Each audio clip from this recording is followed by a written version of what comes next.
आपण अशा पद्धतीचा निर्देश कसा देऊ शकतो? तुम्ही घेतलेल्या निर्णयावर मी बोलायला मला अधिकार आहे नाही माहिती नाही, पण मी आपल्याला या ठिकाणी सांगेन, त्या ठिकाणची परिस्थिती, कायदा सुव्यवस्था धोक्यात आणण्याचं काम केलं कुणी? जर त्या ठिकाणी आजपर्यंतच्या इतिहासामध्ये जिल्हा परिषदेची निवडणूक असताना त्या ठिकाणी मंत्री कसे जातात? का कायदा सुव्यवस्थेचा प्रश्न निर्माण होतो? 2-2, 5-5 हजार कार्यकर्ते कोण बोलवतं? याची चौकशी झाली पाहिजे. या सगळ्या गोष्टी, याही गोष्टीची चौकशी झाली पाहिजे.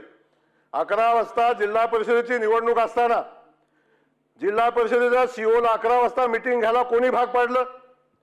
याची चौकशी झाली पाहिजे.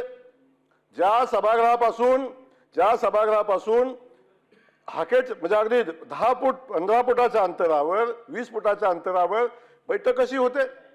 या सगळ्या गोष्टी सभापती महोदया माहिती घेतल्याशिवाय कुणी दाखल केला, गुन्हा कुणी दाखल केला याची माहिती न घेता कधीतरी भारतीय जनता पक्षावर आरोप करायचा, बाकीच्या सिस्टमवर आरोप करायचा, हे अध्यक्ष महोदय उचित नाही. ज्यांनी दाखल केला गुन्हा तो राष्ट्रवादी पक्षाचा कार्यकर्ता आहे, तो त्या सदस्याचा मुलगा आहे. आणि असं असताना भारतीय जनता पक्षाला दोष द्यायचं काय कारण आहे? कशासाठी भारतीय जनता पक्षावर ब्लेम करता? ही सगळी परिस्थिती सभापती महोदय जोपर्यंत सभागृहाच्या समोर येत नाही, त्याची चौकशी होत नाही, तोपर्यंत अशा पद्धतीची कारवाई करणं उचित नाही.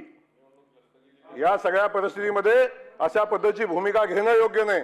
आणि सभापती महोदय एक आहे, सभापती महोदय या एसपीचं जे आपण निलंबन केलंय त्याला तातडीनं स्थगिती देण्याची आवश्यकता आहे.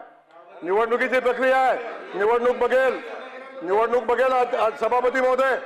निवडणुकीमध्ये जी प्रक्रिया झाली ती निवडणूक स्थगित करण्याचा अधिकार इथं नाही सभापती महोदय. त्यामुळे सभापती महोदय अशा पद्धतीनं निवडणुकीच्या प्रिमायसेस मध्ये दहशत निर्माण करणं, स्वतःच्या ताकदीचा वापर करणं, मंत्रिपदाचा वापर करणं, हे सभापती महोदय कुठल्याही नियमात बसत नाही. आपण का नियमाचं उल्लंघन केलं?